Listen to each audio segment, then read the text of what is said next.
26 years ago today, a large portion of the city of Des Moines was underwater.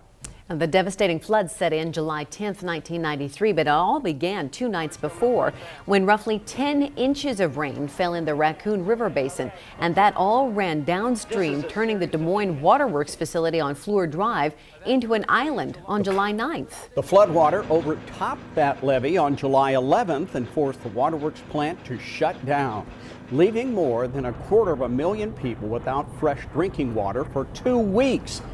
Well, the city's waterworks facility has come a long way since 1993. That's for sure. KCCI's Cynthia Fodor is live with a look back and the lessons learned. Cynthia.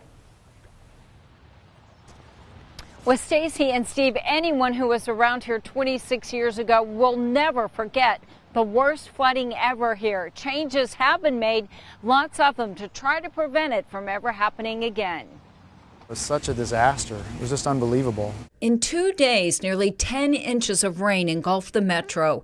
At 3:02 a.m. July 11th, the water plant shut down. Buildings and businesses were inundated.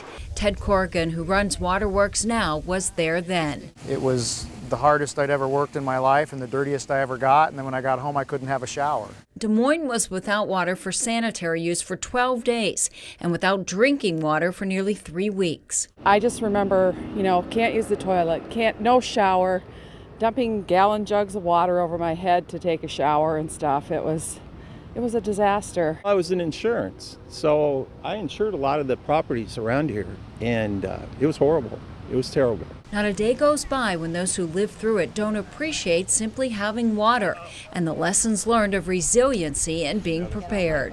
Upgraded the levee system around the treatment plant. We've installed flood gates that allow us to close things up very quickly. We have other technologies, aquifer storage. We store a lot of water underground and it's available for us to recover in emergencies. We also have 3 treatment plants now, but after spending tens of millions of dollars as we deal with more frequent flooding and higher river levels. What we've all learned is that flooding matters a lot, and it happens way more than we think about. Flood protection is a work in progress with no guarantee this won't happen again.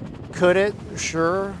If we had the wrong storm in the wrong place with the wrong amount of or water already in the river, it could, but we're hopeful that it doesn't happen again. Now imagine this, I am just over 5 feet tall, and back then during the floods of '93, the Raccoon River level was 20 feet higher than it is here right now. Steve and Stacy.